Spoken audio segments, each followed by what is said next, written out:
Adder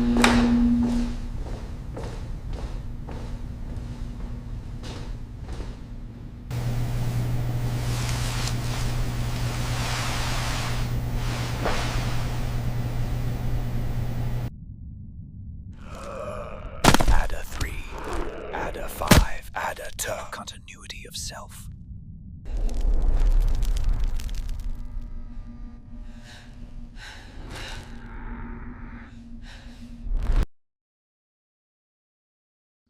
Mercer shoved a metal clipboard into the security camera's weak cone of light and tapped a page that had been cut to black with a single, angry finger. The recorder caught the scrape of his shoe on linoleum and a fluorescent bulb that sputtered twice and went dim. Suspicion drove his hand, suspicion that the hospital had removed more than files. It had erased an entire wing from the plans. He did not speak to the camera. He breathed and clicked photos, 3 angles per sheet, because Adder's voice had been steady until the last line, and he could not let steadiness be silenced by redaction. The corridor smelled of bleach and dust. A blank rectangle on the blueprint read like a wound where a label used to belong.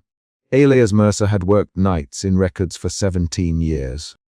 He kept his old hospital id clipped to a thrift shop blazer and his cheap analog watch set 10 minutes slow so he could be early for anything that mattered. He knew the filing codes, the way admission timestamps double, backed under corporate pressure, the small signature quirks at the base of discharge forms. Those facts mattered now because the black bands across the paper were not printer errors. They were deliberate. Mercer moved with a restrained urgency, counting exposures, checking metadata in camera, forcing each action into a sequence he could later justify to a stranger who asked how this began. Ada Reyes walked beside him with a lanyard that clicked against her ribs. "Dre." "Mercer," she said, voice low. They couldn't just erase a wing. Her hands found the torn edge of a blueprint, and she traced the blank space with a fingertip as if reading Braille. Ada's mouth tightened and she counted supplies under her breath, the habit that resurfaced when she was afraid. That counting came before admission.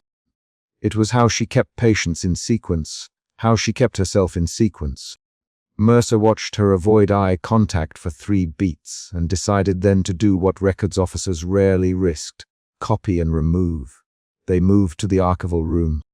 Mercer spread files across a steel table under a bare task lamp while Ada set a battered tape recorder against a stack of redacted charts. Their first action was mechanical. Photograph label, cross, reference admission numbers. Then Ada found the first repeated phrase that stopped Mercer cold. The pages showed the same complaint transcribed in multiple files. A patient insisting a neighbor's name belonged to them. A patient demanding a photograph returned because it proved their continuity. The words were simple. The implication was not Ada, read that line again, Mercer. His pen tapped twice on the file folder. His voice was precise and low. He felt suspicion press behind his ribs. That pressure made his hands quicker. Ada cleared her throat. "I am the one who remembers waking up in my own kitchen," she read. "But the woman at my dining table called me by my sister's name." She swallowed. Several patients said versions of that. Her right hand rubbed the lanyard bead. She refused to say the words replaced at first. Then she said them, because naming the problem narrowed their options. The next discovery was a clip on a corrupted surveillance drive. Mercer booted a battered monitor and dragged a file into playback. The footage showed a night ward bed in a greenish tint. A patient sat up to reach for an orange tray, then sat still while the same frame flickered and another figure, same posture, same blanket crease, occupied the bed with a half-second delay like a cheap overlay. Ada made a small, soundless sound and then spoke in a clipped tone. "I saw that once." Subject 6B. He copied 2 nurses' steps at the nurses' station. A word one nurse had used 20 minutes earlier. Mercer paused the clip and zoomed until pixels smeared into lines. Metadata showed duplicate logins, a badge readout that duplicated an identifier, then a timestamp gap of precisely 30, 4 seconds where footage turned to static. Mercer tapped his pen. "We have to compile witness logs," he said. "We have to make a packet they can redact away." He felt a shift under his sternum. Suspicion turned to methodical urgency. Ada nodded and unlocked the recorder. The recorder's orange LED hummed. Ada's statement began with the night shift details she kept in her head like a shopping list. She put names, times, and exact phrasing into the tape. Her voice was measured at first. It stuttered around the detail where subject 60B matched someone else's laugh, and then repeated it an octave off. Mercer short questions. When? Who? Which bed? He pronounced her name often so the tape would be precise. Ada. The bed number. Ada. Which nurse walked in? Ada. What did he say? They found a badge read out with a smear of digits blurred by a worn scanner. Mercer held it up over the lamp and angled it until faint embossing showed. 6B, followed by a redacted block. He copied the series into his notes. His hand shook for a fraction of an inch, and he blamed the late nights. Ada's fingers tightened on a stapler until her knuckles whitened. They logged 2 discharges the same minute, she said. 2 patients cleared by the same doctor. The words slotted into place and produced a new motion in the room. Uncertainty collapsing into alarm. Mercer felt the second emotion shift, doubt coalescing into fear, pull his muscles tight, then focus them toward extraction. "We should open a dead. Drop and upload this packet." Mercer, "We should bury it where someone trained to look at anomalies will find it." Ada hesitated long enough for a fluorescent lamp to flicker twice over her shoulder. "We lose everything if we record with these files," she warned. "I know." He kept his reply short. "Then we go now." They gathered manila folders, a smear of photos, and a camera with its battery half drained. Ada tucked the recorder into her cardigan. Mercer slid a thin folded note, his instruction for the dead, drop into the file. The move was both practical and ceremonial, a record in case they did not return. They retraced their steps through the wing, past doors with frosted windows, past a nurse's station where charts had been cleared to a neat, corporate absence. The corridor lights stuttered as they passed Ward 6B's door, and the temperature dropped by a count of 2 degrees Celsius near the threshold. Ada paused at the doorway and pressed her palm flat against the frame. She stared at the door's number plate where 6B had been scratched away and sanded smooth. "They didn't just stamp names out," she said. "They sanded the identity down." Her voice was close to a whisper but not a tremble. The tremor came in her right hand when she let go of the frame. Inside the ward the air held a clinical iodine tang and the sound of an old ventilator on standby. Mercer found a chart left on a bedside table with a paper wristband folded over it. He photographed the wristband until the camera needed a pause to cool. On the cropped printouts he found short lines repeated in different handwritings. The same patient complaint written with slight variances of spelling as if several clerks had copied an interview. Each version included the same proper name used on different nights. At one point Ada read aloud a patient note that identified someone by the wrong family member, and then corrected it with the same handwriting. They argued in whispers over whether that correction was clerical error or evidence of mimicry. Mercer, Ada using his work title because it steadied her, if they were replacing people, who chooses who stays. They watched another corrupted file. The video showed an older man, subject 6B by the internal tag, sitting in a wheelchair and humming. A nurse pushed past him, humming a tune that echoed under amber lighting, and subject 60B hummed the tune back 10 seconds later with a precise as offset. The monitor glitched and the second figure's lips matched the nurse's exact cadence. "Ada," he listens, then answers with what he hears, delayed, her mouth tightened.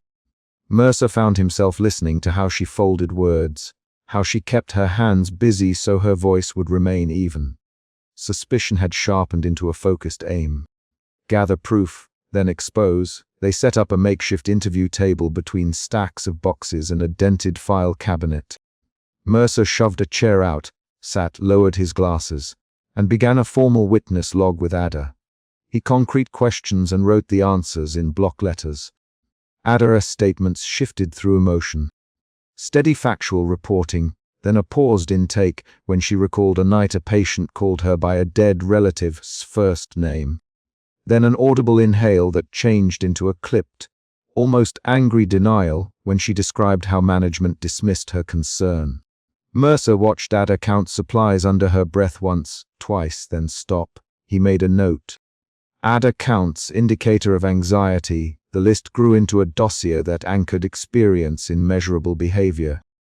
When Mercer attempted to extract timestamps and access logs from the security system, he found duplicate logins that had no associated badge photo. He pulled a terminal cable and fed the data to a portable drive. The drive spit back lines of server logs with matched entries. One account created, then a parallel ghost account with a numerical suffix. Between them, badge reads duplicated subject 60B's identifier at different doors at the same second. Mercer allowed, this is not just simulated copies. They walk through doors. Ada, who had been watching the monitor, whispered. They pass each other in the hall, and then both call the nurse by the same wrong name. The lights in the corridor began to stutter, then stabilize again. The change in the environment felt like a physical event. Someone, or something, crossing from the end of the ward toward them. Mercer closed the terminal and moved to the doorway. Ada followed, hands tucked in her cardigan pockets. The ward's far end was a blur of green institutional light and a cluster of equipment covered in sheets. A shadow detached itself from a doorway and stood at the threshold with the same tilt of head Ada sometimes used when she listened for the supply cart. Mercer recognized posture and private tics because he had watched staff for years. Then the figure moved with a deliberate mimicry of Ada's posture and repeated in a thin voice, Ada's half, sung counting. Ada's hand flew to her lanyard. Stop, she said, loud enough for the figure to hear. The figure repeated, soft and delayed. Stop, it matched her word, then added a small phrase from Mercer's file notation that he had just read aloud in the records room. A short, precise line about continuity of self. That was the climax of the night. Subject 6B at the doorway mirroring Ada's posture and echoing Mercer's own words in the same cadence. Mercer felt the world narrow into choices. He could run with the files and save the packet for someone else to verify, or he could stay and try to shield Ada.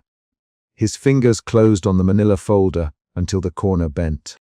Ada's shoulders tightened, and she looked at him with an appeal that held equal parts fear and accusation. Elias, take it and go, she said. You will do more good if you get this out. He looked down at the files, and then at the figure at the door that had the wrong scar near the lip and the surgical tattoo at the clavicle that glinted in the doorway backlight. He heard his own pen tap twice inside his breast pocket. He made the decision that would shape the escape.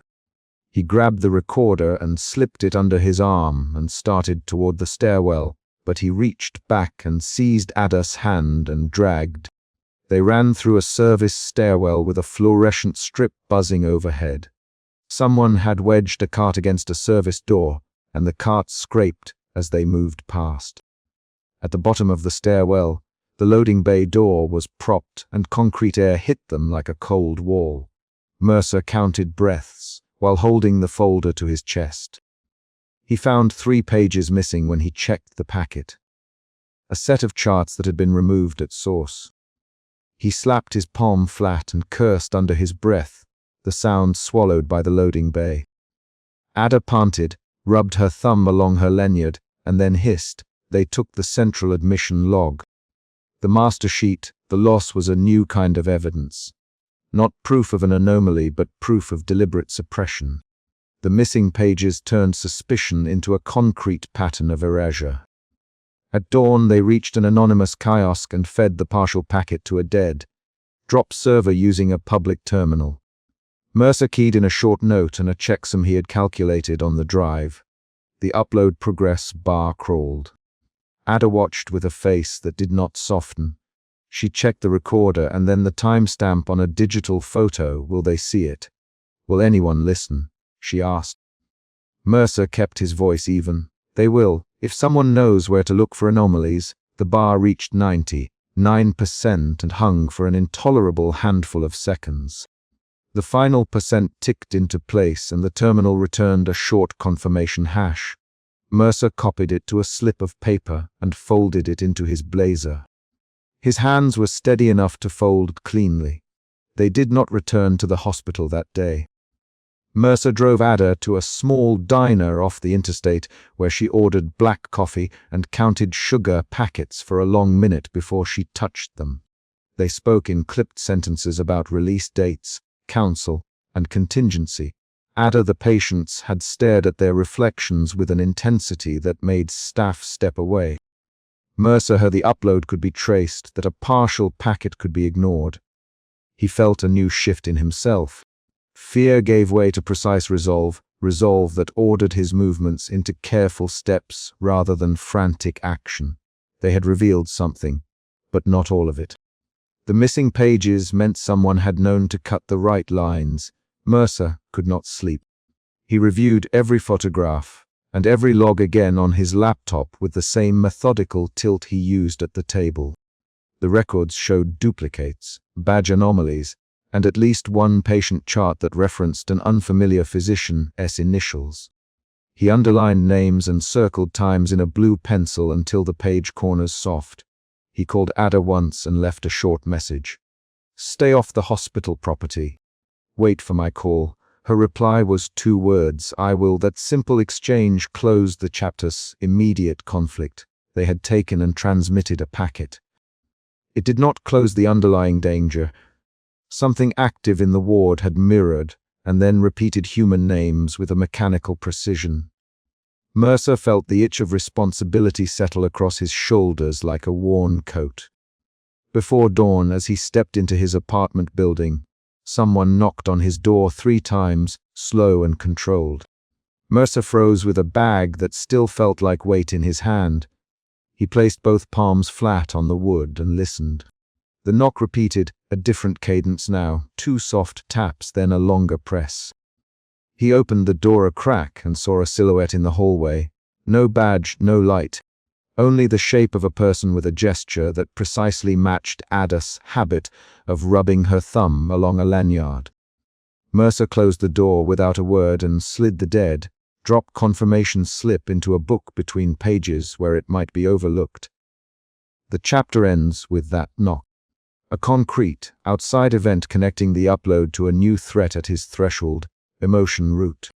Suspicion had started the night and continued to shape every choice Mercer made. Emotion shifts appeared across the chapter.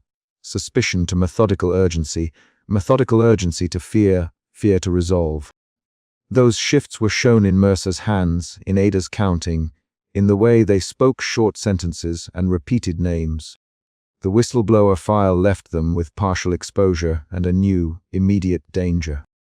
The missing pages and the knock at the door tied their victory to a direct, physical response.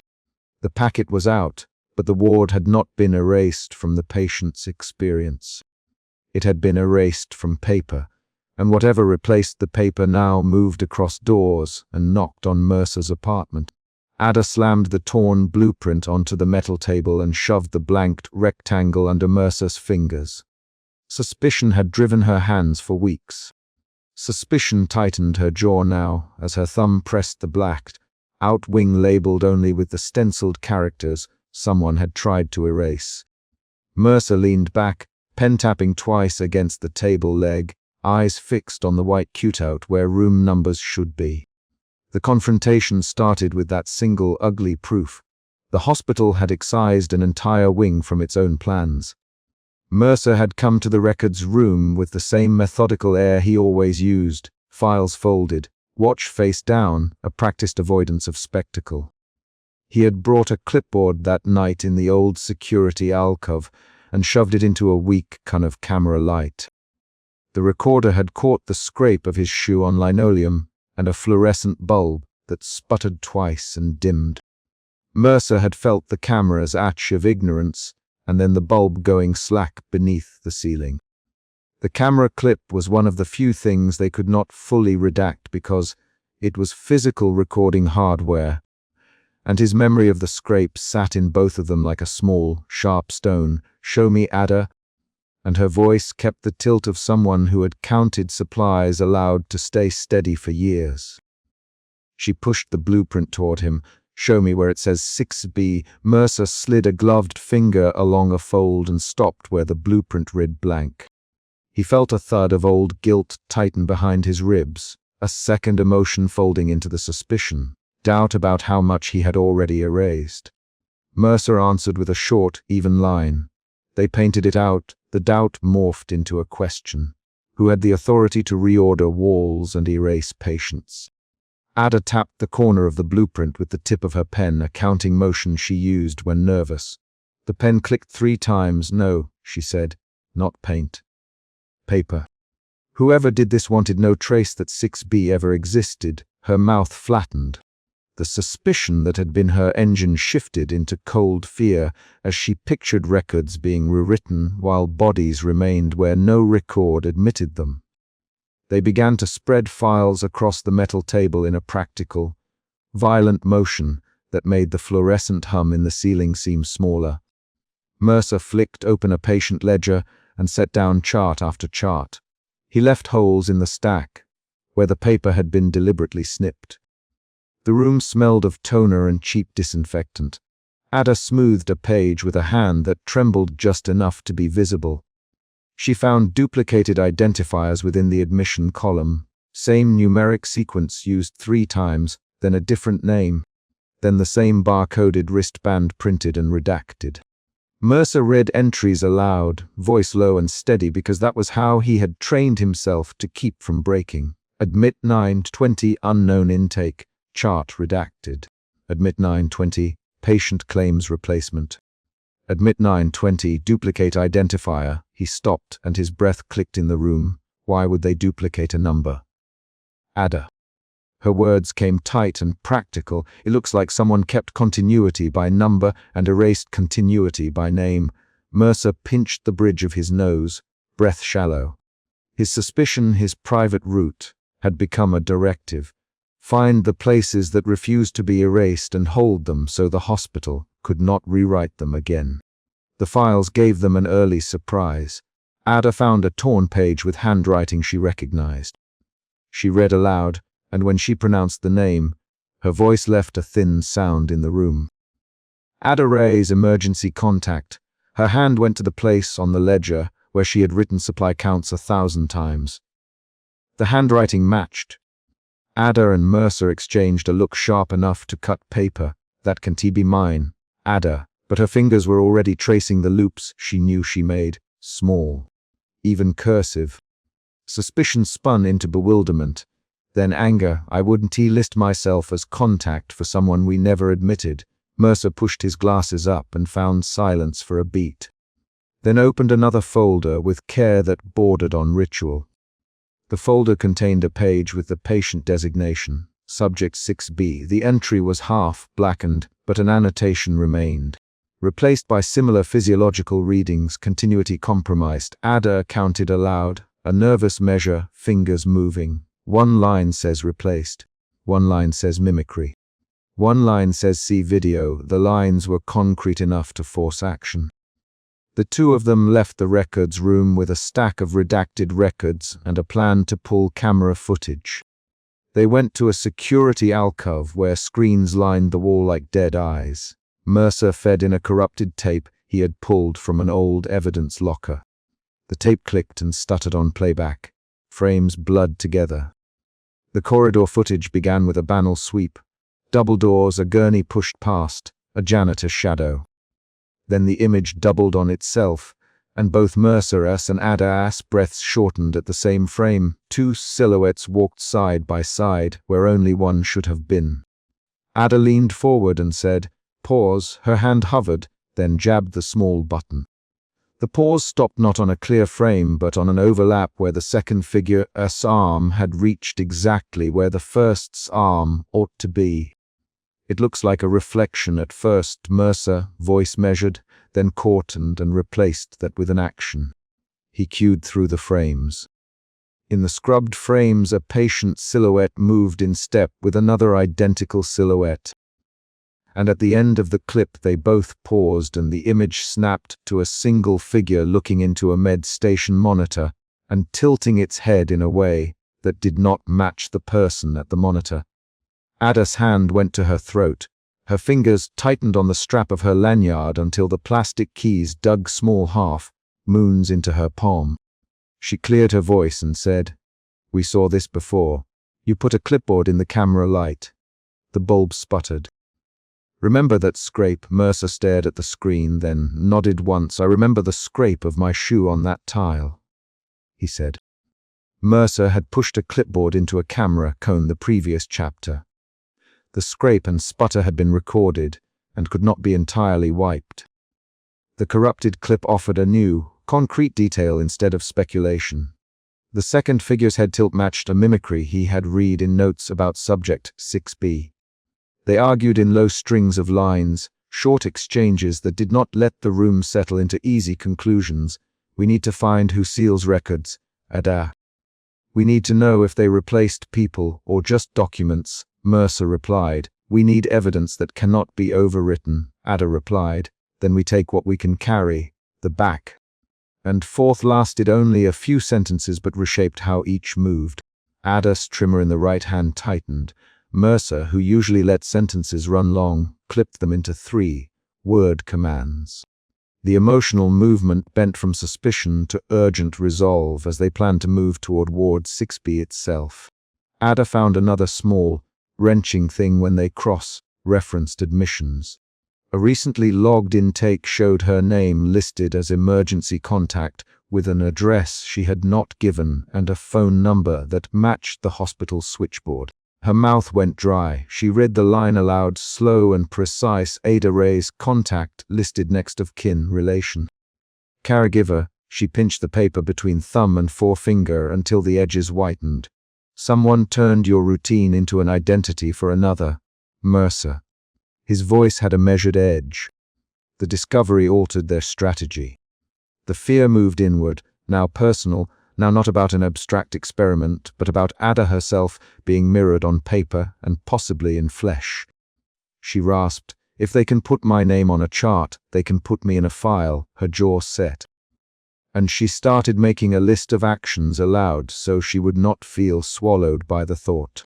Notify oversight board, copy records, grab tapes, approach the sealed wing. Her counting supplied steadiness. They approached the sealed corridor at night.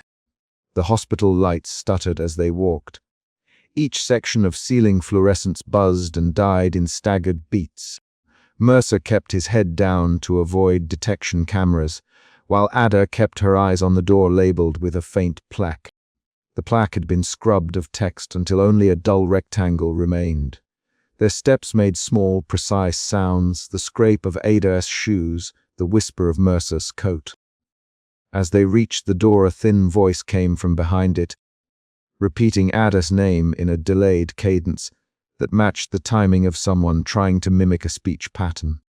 Ada stopped so abruptly her shoulder hit the doorframe. "Ada," the voice said again, and the timing was off by half a beat. The voice had the same vowels and emphasis she used when she called for a missing medication, but there was a small soft lag that made the syllables sound copied. Mercer tightened his grip on the braced tape recorder in his coat pocket. "Who is there?" Ada called, and her voice was steady in a way that belied the tremor in her fingers. The voice answered by copying her cadence and adding a soft cough. Ada knew she did when annoyed. The mimicry changed from a technical curiosity to a direct, personal violation. They forced the door, and the latch gave with a long, brittle groan. The light inside the antechamber was failing. A single emergency bulb hummed dimly. In the half-light they saw a figure step out, matching Ada's posture and the angle of her head, so precisely it felt like watching a mirror that had been taught to move. The duplicate extended a hand in the same way Ada had atched to reach for patients all those shifts. It spoke in Ada's measured cadence, and then used a phrase Ada had spoken earlier in the day when counting supplies. "Ada, I need jacket pockets checked," it said. and the wrongness cut. Ada lunged before Mercer could decide. Her action was raw and immediate, the most honest thing she'd done since the records room. The physical confrontation snapped everything into motion. Ada's fingers found the duplicate's wrist, and they both tried to yank free, a short, fast struggle where the thing mirrored her precisely and yet offered subtle resistance in joints that should have aligned with hers. Mercer moved to restrain the duplicate because his training in records and control outweighed any other impulse. He caught a shoulder and pressed the duplicate against the wall. The duplicate's face was a pale, thin echo of Ada's features, but with a slight asymmetry at the jaw and a white scar along the upper lip that Ada did not have. Ada, stop, Mercer.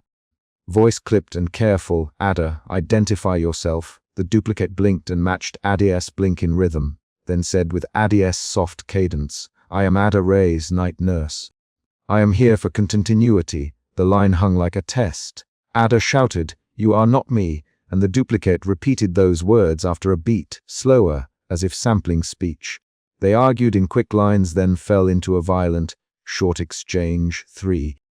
4 turns where Ada demanded the duplicate explain itself, and Mercer tried to hold both of them steady. Ada's voice grew smaller and sharper. Who sent you? The duplicate's mimicry introduced a new, small terror when it answered in a voice that matched Ada's irritation, but with a delayed final consonant. Orders from continuity. Protect records. Protect continuity. Protect. It shuddered and looked at Mercer with an attention that felt rehearsed. Mercer made a decision in the span of 2 heartbeats. He had split loyalties, his duty to patient confidentiality and the gnawing knowledge that the institution had erased people by erasing names. The scene demanded action, not speech. He stepped closer, reached for the duplicate's paper wristband, and yanked it free. The wristband came away with a rustle and a smear of faded ink where a barcode had been blacked out. The duplicate's hand unclenched. Ada backed up and grabbed a redacted tape from a nearby gurney tray, one of the corrupted tapes they had catalogued, and shoved it into Mercer's outstretched hands. They fled the ward with alarms that stayed mute, as if the building worried about attracting attention. In the corridor the lights sputtered again, and the duplicate's voice followed them, echoing Ada's name 3 steps behind at a lag that made their blood run. The escape was a flurry of motion, 2 people carrying stolen paper, a tape that hissed in the plastic case, shoes scattering small, nervous sounds. Ada moved as if each step were a promise to the patients she could not forgive herself for missing. And Mercer moved like a man who had propped the door to watch a crime happen and now had to fix it. They reached Mercer's car in the empty lot with their hands full and their breathing heavy. Mercer held an envelope the size of a hand and slid the corrupted tape and the redacted wristband inside. He locked the envelope with a rubber band and then wrapped it in another paper fold to hide the barcode. Ada watched him. What will you do with it? She asked. He set the envelope in the trunk and closed the lid with a hard snap that sounded final. Mercer felt another shift in his emotions, fear arsing into obligation, then into a brittle calm. He had lived under the weight of redactions for years, and the choice to expose what had been erased would make him a mark. But the alternative was to return and watch the hospital tidy names off a ledger while people were rewritten into something else. He opened the glove compartment and pulled out a small pen drive he had hidden inside a foil packet. He turned the drive in his fingers, feeling the dent in the thin metal. I will make a copy and send it where it can't be wiped, he said aloud, measured and certain. Ada paced the parking lot in short, clipped steps while Mercer ran his laptop in the back seat. He connected the corrupted tape to an old reader and cued the video. The file copied with a grinding slowness that made room for fear to breathe. Ada him in short sentences what to redact and what to keep, and Mercer obeyed like a man reconciling a procedure in his head.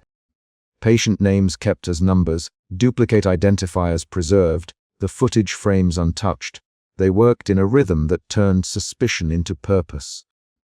Once the files were copied, Mercer opened a secure, anonymous channel he'd learned to access years ago when he needed data moved without leaving fingerprints. He thought of his watch, of the thin scar at his temple, of the clipped sentences he used when his throat tightened. He uploaded the data and hit send. The transfer took longer than they expected because the file size was large and the connection slow. While it moved, they watched the progress bar and counted the seconds. Suspicion had become resolve and now moved toward a grim hope that transparency could interrupt the hospital's erasures. They did not celebrate when the transfer completed. Ada slid her hands into her cardigan pockets and rubbed the fabric with her thumb. Her throat made a small noise. "If they find us," she began, then stopped. Mercer closed his laptop. "They will look for us," he said, "but we left the corrupted tape in enough places. Other people will see the frames." The ledger cuts are visible to more than one pair of eyes. Ada nodded once, slow and formal, like someone finishing a checklist. The action carried closure. They had made their choice. In the days that followed, institutional responses came in measured steps. Internal audits were announced with language meant to calm staff. An outside investigator, unnamed and billed as independent, appeared on a published schedule and asked for interviews. Ada sat in a windowless room and gave a statement that was short, concrete, and precise. She spoke of what she had seen, the duplicate that spoke her name, the handwriting that matched her own script on a patient ledger. Mercer provided his own testimony in clinical sentences, while his hands trembled only when he described sliding that clipboard into camera light. The public statements avoided specific phrasing, but could not deny that an investigation was underway. For a week, the hospital became a place of small, public friction. Administrative memos by morning, lawyers in grey suits by noon, readers in the records room pulling files by tea. Ada watched patients on other wards and recognized the way some of them stared at their own reflection longer than necessary. She visited with a measured rhythm. She checked pockets. She counted supplies aloud to herself. She held hands and recited names that were theirs and not written in the ledger. The emotional arc that had driven her from suspicion through fear now settled into a protective focus. Subject 6BS file surfaced in a sealed envelope that an oversight board insisted they keep closed to protect patient identities. The board's language used words like anomalous presentation and continuity risk, clinical terms spun to look like reason. But the redacted pages Mercer had slipped into his drive reached a reporter through an anonymous channel, and the reporter published the frames that could not be fully blacked out. The corridor double take, the head tilt, the duplicate matching Ada's posture. When the images went public, the hospital's administrators could not all agree on a single explanation.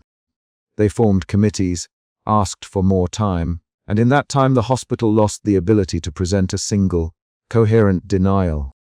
A twist emerged that none of them had expected, and that altered how they understood earlier events.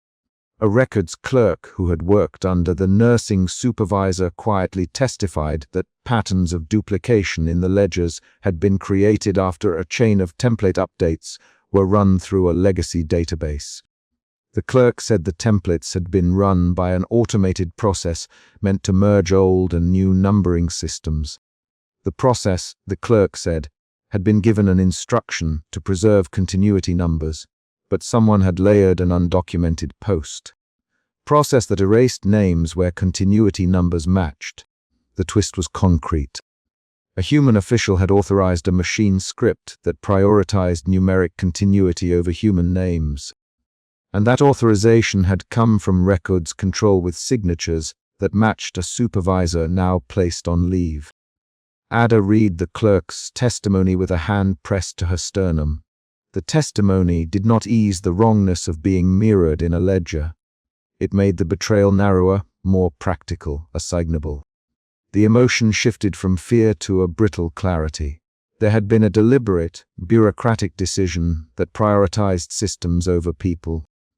Ada found a thin satisfaction in the specificity of the betrayal because it meant she could name what had gone wrong and point to a person and a signature.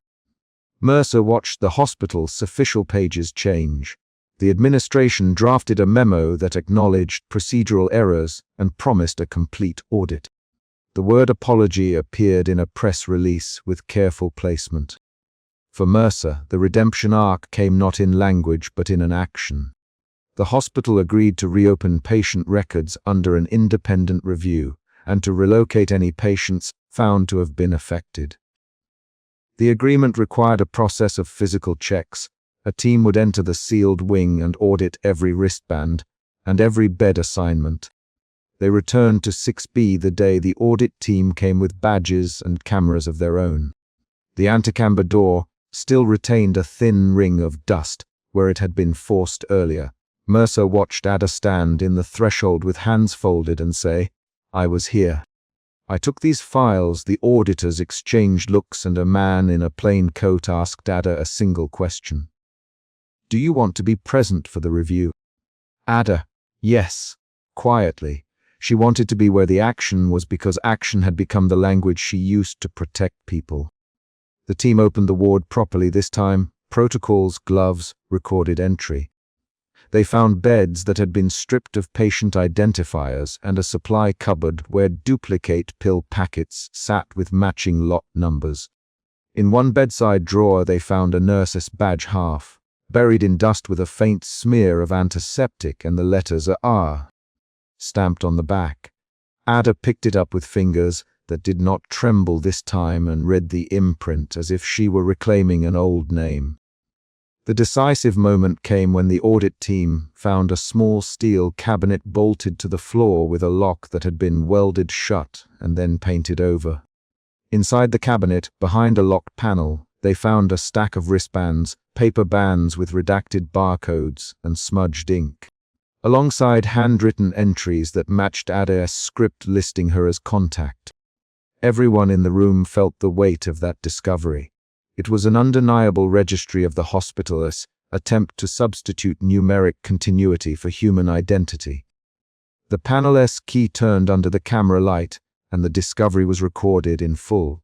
Mercer watched Ada hold a wristband and read the tiny patient number aloud. She read it not with the cadence of a nurse checking vitals, but with the hard cadence of someone naming evidence. "Patient 927, she said. "Listed as intake on March 2nd. Emergency contact listed." Ada rise, then she looked up and added, "That is not my handwriting used as a template. That is my handwriting used as an emergency contact." The audit produced official actions. The hospital placed the supervisor on administrative leave. The oversight board revoked certain records privileges. And a mandate went out to mobilize a secure transport team to move affected patients to monitored care. Subject 6B was relocated under strict observation to a secure facility where medical personnel could document behavior without deleting names. The public records Mercer had sent out were used in a legal inquest that confirmed the mechanical process had been altered by human instruction. The twist had shifted the arc from haunted possibility to prosecutable misconduct. Ada's arc resolved in a concrete choice. She refused the hospital's offer of a quiet transfer.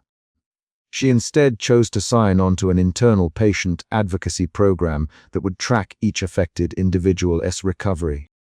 She showed up at the secure facility the next morning, dressed in the same faded scrubs and threadbare cardigan, and introduced herself to a group of patients with small, intentional actions. She checked pockets herself, she read names aloud, she carried a small tin of tea and poured it into paper cups in the ward common space. Mercy did not come from speeches. It came from counting pills, from correcting charts, from standing outside a door, until the person inside knew someone else remembered their name. Mercer made a different but equally firm choice. He turned himself into an internal investigator and submitted a full inventory of the files he had altered in years past. He explained his reasons in precise sentences. To protect what he thought the hospital wanted preserved, to reduce bureaucratic confusion, to prioritize numbers over names when systems failed. He did not ask for forgiveness. He for accountability and for a process that would prevent numbers from replacing flesh. The investigator recorded his statement and placed it in a sealed file that later became exhibit material. In the end, the hospital could not return its ledger to a pure state of innocence. The legal proceedings forced structural changes. Records protocols were rewritten, legacy scripts were audited, and a public registry was opened so that relatives could petition to audit individual patient histories. The action sequence had a human endpoint, lawsuit, administrative leave, oversight reform that turned the abstract betrayal into administrative consequence. The shift from suspicion to clarity, from fear to legal recourse, closed the loop the three of them had opened that night in the records room.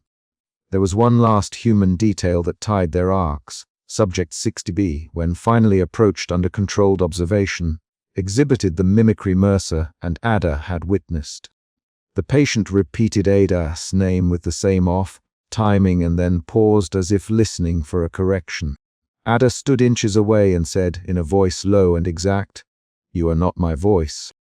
"You are you." The patient tilted its head and let out a small sound like a child testing a new word. That exchange did not fix everything, but it gave Ada a specific place to anchor her protection, to say names aloud and insist they be recorded. The final movement was administrative but tactile. Mercer sealed a copy of the corrupted tapes and the wristband collection in a bank safety box and signed the chain of custody form. He handed a duplicate encrypted drive to a legal counsel who promised to archive the material in a government repository. Ada watched him do it and then turned and walked back into the ward to sit with patients while the investigators processed evidence. Their choices had consequences. Mercer would be called to testify. Ada would keep a roster of those relocated. They both kept moving. On the day the official file closed, the sealed audit report ended with a single, concrete action. The hospital agreed to unseal the wing and to erect a memorial plaque in the corridor for those whose records had been altered. The plaque did not attempt to explain the mimicry or the processes that allowed people to be equated with numbers. It listed dates and names and a statement of ownership, that people were individuals and not system entries. Ada placed the nurse badge she had found beneath the plaque before the cameras left, and then walked away with a small tin of tea in her hand.